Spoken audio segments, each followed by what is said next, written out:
অনেক দিন পর আজকে দুপুরে কোনো বৃষ্টি হয়নি, অনেক দিন পর। মানে বোধহয় বর্ষা ঢুকে থেকে প্রতিদিন দুপুরে বিকালে বৃষ্টি হচ্ছিল, দুপুরে বিশেষ করে হচ্ছিল। আজ কিন্তু অনেক দিন পর বৃষ্টি হয়নি, তবে মেঘলা মেঘলা ভাব, মেঘলা হয়ে আসছে মাঝে মাঝে, কিন্তু বৃষ্টিটা হচ্ছে না। আর এখানে রুহি ভাত ঘুম দিতে ব্যস্ত, ঘুমিয়ে গেছে। আর এখানে পুকুরটা একদম বালিশ টালিশ পাশ বালিশ নিয়ে ঘুমোচ্ছে, পাশ বালিশের ওপর পা দিয়ে ও আরামে ঘুমোচ্ছে।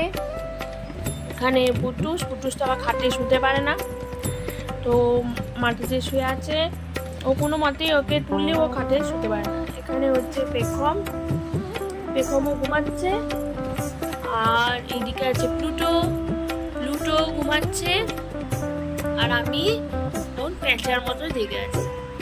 আমার এই প্যাঁচার মতো জেগে থাকার কারণটা হচ্ছে, আমি যদি এখন ঘুমোই, সে যদি 5-10 মিনিটও ঘুমোই, সারা রাত প্যাঁচা হয়ে থাকতে হবে, সারা রাত। দু চোখের পাতার কিছুতেই মিলবে না, মিলতে যাবে আবার প্যাঁচার মতো খুলে যাবে, মিলতে যাবে আবার প্যাঁচার মতো খুলে যাবে। তো সেই জন্য দুপুরবেলায় ঘুমালে আমার এই সমস্যার সৃষ্টি হয়। সেই কারণে দুপুরবেলায় ঘুমটা আমি একটু অ্যাভয়েডই করি। ফোন টোন ঘাঁটি, কিছু স্লাইড থাকলে সেগুলো করি, বসে বসে যেরকম কাজ করি এসব করি।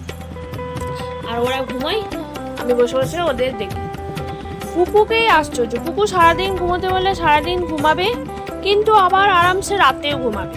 পুকুর ঘুমটা যদি আমার হতো তাহলে আমি বেঁচে যেতাম। যাই হোক, আজকে দুপুরটা এরকমভাবেই কাটছে। আমিও এই একবার শুচ্ছি, বসছি, একবার ফোন ঘাঁটছি, এইসব করছি। আর ওরা আরামসে ঘুমাচ্ছে, আমি ওদের পাহারা দেওয়ার কাজটাও করছি। খুব খুব ভালো থাকবেন। নমস্কার।